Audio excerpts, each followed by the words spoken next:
بسم اللہ الرحمن الرحیم۔ حضرت امام حسن عسکری علیہ السلام،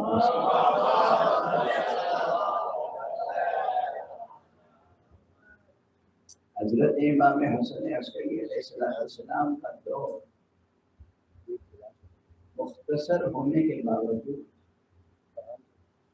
بے کرم اثرات کا ہم کل کی مجلس میں یہ ایک جملہ عرض کر سکا تھا کہ آپ کی حیات طیبہ تھی تو صرف 28 برس، اس میں آپ کی امامت کا دور 6 برس، لیکن ان 6 برسوں میں وقت میں واقعی گنجائش نہیں ہے کہ میں حوالے دے کر وہ جزئیات اور واقعات درج کروں، کس طریقے سے، کس حزم کے ساتھ، کس احتیاط کے ساتھ، کس کمال تدبر کے ساتھ، کس کمال حکمت کے ساتھ امام علیہ السلام نے اپنے دور میں اسلام کو طواغیت سے بچایا ہے، طاغوتوں کے ضرر سے بچایا، اور نہ صرف یہ کہ وقتی طور پر بچا لیا بلکہ قیامت تک کے لیے اس کی حفاظت کا اہتمام کروایا۔ یہ ایک مستقل مطالعے کا موضوع ہے، آپ کے اقدامات اور ان شرائط میں پورا ماحول آپ کا دشمن تھا، کس طریقے سے اپنے چاہنے والوں کی حفاظت کی، دین کی حفاظت کی، اور اس امام کی حفاظت کی جسے قیامت تک قائم رہنا تھا۔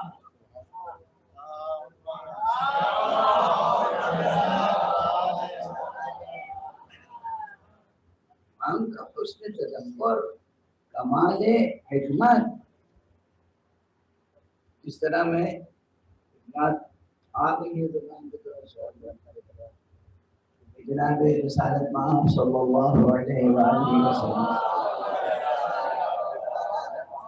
کے تعلق سے میرے والد ماجد مرحوم مقبول حجت الاسلام والمسلمین مولانا سید حسن صاحب رضوان اللہ تعالی عنہ، میں نے یہ نقطہ بہت بزرگوں سے گزارش کیا اور سب نے کہا کہ یہ تو آپ کی والد ماجد کی خصوصیت ہے، اس طریقے سے انہوں نے واضح کیا اور ایک چھوٹے سے رسالے کی شکل میں شائع بھی ہو چکا ہے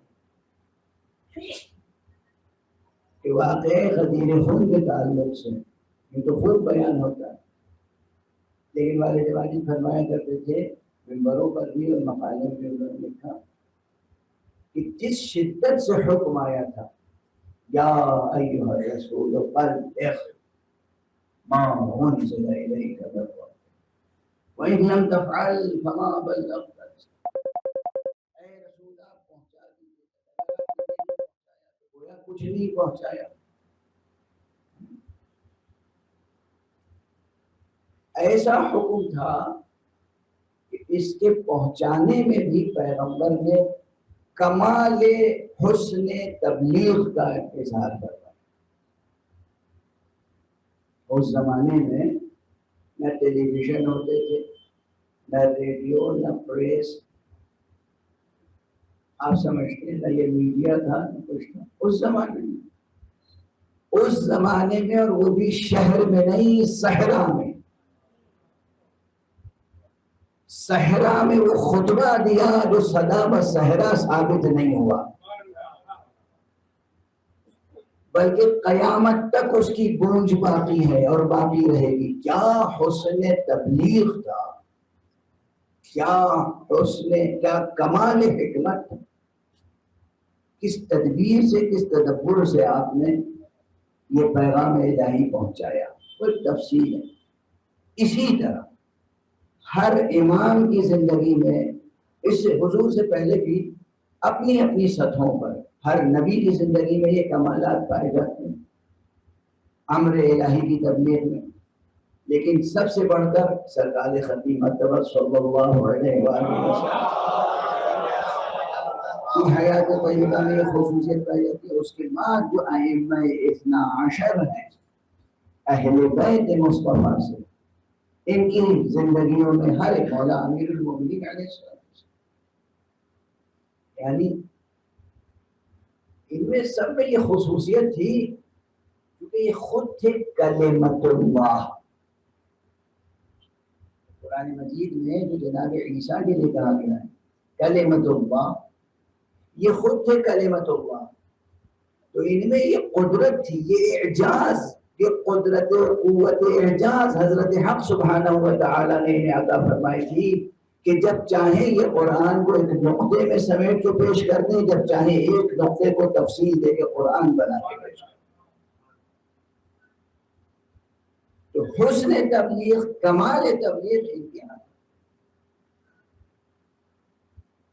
امیر المومنین علیہ السلام چاہیں تو ایک جنگ، میدان جنگ کو مدرسہ بنا دیں، میدان جنگ کو مدرسہ بنا دیں. جو میدان جنگ کو مدرسہ بنا دے اسی کو تو باب العلم کہیں گے. ہاں،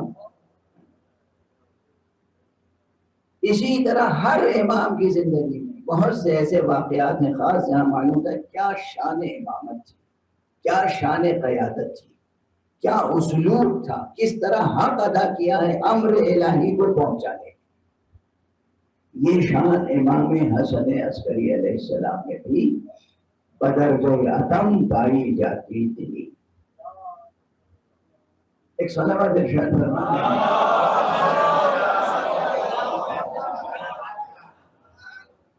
تو ایک واقعے میں مراقبت تھی، نگرانی تھی، قید و بند کی مشکلیں تھی. کئی مرتبہ امام حسن عسکری علیہ السلام کو زندان میں رکھا گیا، کئی مرتبہ خانہ قید کیے گئے. کبھی کبھی سیاست مختصی ہوتی تھی کہ امام کو بلایا بھی جاتا تھا دربار میں، اور عزت و تکریم کے ساتھ بلایا جاتا تھا اور عزت و تکریم کے ساتھ رخصت کیا جاتا تھا. جب امام گھر سے نکلتے تھے دربار تک جانے کے لیے تو دو رویا لوگوں کا ہجوم ہوا کرتا کہ کم سے کم فرزند رسول کو اپنی آنکھوں سے دیکھ لیں. اس ہجوم میں کبھی کبھی اسی ہجوم میں آگے بڑھ کے لوگ سوالات کرتے تھے اور آپ آہستہ آہستہ قدموں سے چلتے تھے اور لوگوں کو درمیان میں ہر سوال کرنے والے کو اس کا مکمل جواب دیتے ہوئے جاتے. کبھی کبھی نکلنے سے پہلے چونکہ علم امامت تھا، تدبر تھا، عام اصطلاح میں کہہ سکتے ہیں کہ دوربینی، آپ کو معلوم ہوتا تھا کہ آج سیاست وقت کیا ہے تو اپنے چاہنے والوں کو پہلے سے کہہ دیتے تھے کہ آج ہم گزریں گے تو دربار جائیں گے تو مگر راستے میں کوئی سوال نہ کرے. کبھی ہر سوال کو سنتے تھے، جواب دیتے تھے، کبھی یہ آج کوئی سوال نہ کرے، بس میں جاؤں گا اور واپس آ جاؤں گا. ایک مرتبہ ایک شخص آیا اور کس طریقے سے امام کے ساتھ ایک نظام تھا. اس وقت بھی امام کے چاہنے والوں کی تعداد ملینز میں تھی. بہت سی چیزیں تاریخ میں صحیح نہیں لکھی. اہل بیت کے چاہنے والے، ان کے خطوط آتے تھے، استفسارات آتے تھے، استفتاءات آتے تھے، لوگ اپنے سوالات بھیجتے تھے خطوط کی شکل میں. آپ جواب بھیجتے تھے. جواب کیسے بھیجتے تھے؟ اب ایک شخص تھا امام کے اصحاب میں جس کا نام تھا محمد قطان. قطان یہ لفظ قطن سے ہے، سوتی کپڑوں کا کاروبار کرنے والا. تو ان کا ظاہری کاروبار کیا تھا؟ گویا بزاز، کپڑے بیچتے تھے، گھروں میں جا کے کپڑے دے کے آتے تھے. حکومت اسے روک نہیں سکتی تھی، بھائی میرا بزنس ہے، مجھے تو کپڑے بیچنے ہیں. ان کپڑوں کی تہوں میں لوگوں کے خطوط لے کے امام تک پہنچا دیتے تھے اور امام سے جواب لے کے لوگوں تک پہنچا دیتے تھے. ایک مرتبہ ایک شخص تھا، آپ دیکھیں نظام. خود امام کا جو ایک وکیل تھا جو بعد میں امام زمانہ عجل اللہ تعالی فرجہ